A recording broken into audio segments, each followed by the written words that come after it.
Hey guys, Solid here. Hope you're all doing well and welcome back to another episode of Adventure News. This is a quick update. The Ducati Desert X has finally dropped in its production form. Very encouraging specifications. I was a bit despondent after the piss poor efforts at the end of the year motorcycle shows, so this has really brightened my day. So let's jump straight into the specifications.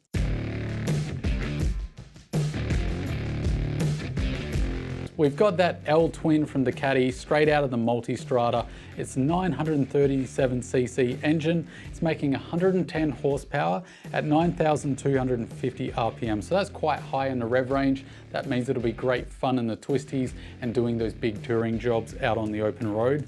And it's got 92 Newton meters of torque. It's definitely respectable. And more encouragingly so, it's made it at 6,500 RPM. That's where the peak torque is made. That is actually quite good for off-road. It's nice and low and accessible in the dirt where you want that torque to be. So clearly we've got a 6-speed gearbox straight off the Multistrada, but again, encouraging here is they've completely redone the gear ratios. The gear ratios have been shortened considerably on the Desert X over the Multistrada, so it is really much more suited to riding off-road, but they've left that 6th gear at the same height as the Multistrada as a real overdrive, so touring experiences are still just as good as you would find on the Multistrada V2. So very encouraging that Ducati have spent the time to do that because they really didn't have to. We've seen a lot of lackluster efforts lately from manufacturers. It's good to see that Ducati have bucked that trend. We've got a tubular steel frame for this bike that Ducati are saying is unique to the Desert X. So again, this is something that Ducati didn't have to do.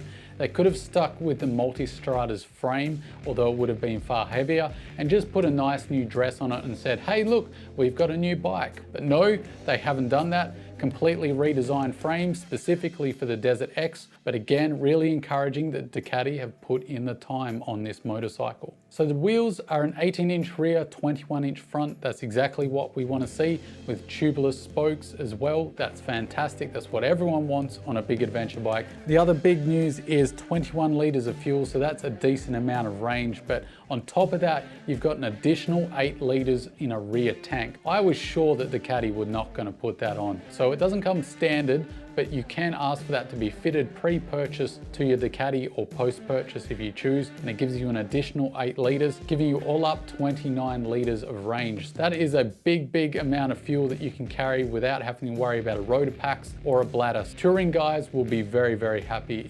It weighs 223 kilograms wet, so that's very respectable for a big adventure bike. So Ducati clearly have put effort in here trying to keep the weight down. So dry, this bike is 202 kilos. That's quite a decent effort for an L-twin 950cc motorcycles. That will be actually quite manageable as far as big adventure bikes go when you do eventually hit the dirt on this bike. Ground clearance is 250 millimeters or 9.8 inches. So again, pretty damn decent for an off-road adventure bike. Again, signaling that Ducati are very serious about this bike's capabilities off-road. Other interesting specs, the service intervals are every 15,000 kilometers. So that's pretty big gaps between your services. So again, great as a long distance tourer for guys that are racking up lots of Ks. You don't have to service this too regularly. And valves are every 30,000 kilometers. So that's pretty damn good again. Seat height is 875 millimeters. The pricing for the US is stated at $16,795. The bike is available in June 2022. So that's not too far away.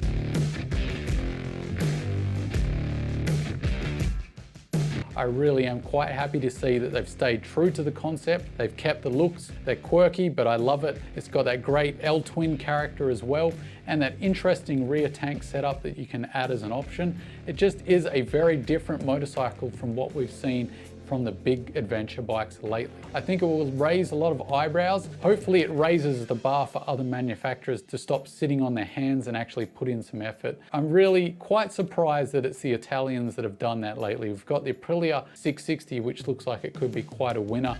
And now we've got this Ducati Desert X for the big adventure bike markets.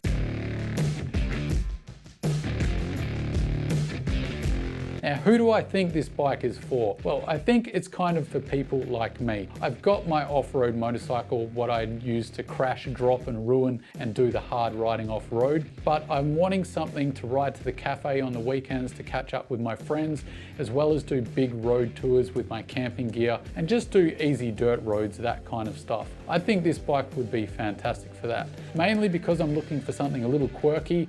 I'm looking for something with some great engine characteristics, fun to ride, but a little bit premium and a little bit special. And I think that's exactly what this bike offers. Of course, I will be super paranoid owning this bike and riding it off-road because I sure wouldn't want to drop this, as it would be a very expensive mistake. So that's going to be a big hurdle for people to get over. But will it be enough for people to get past that stigma, as well as pony up for an expensive adventure bike that they can potentially break very easily off-road? It's a very good question, and one I don't really know the answer to, but I'd love to know your thoughts, so chuck them down below. And until next time, guys, don't forget to stay shiny side up, and I'll see you in the next one. Catch you later.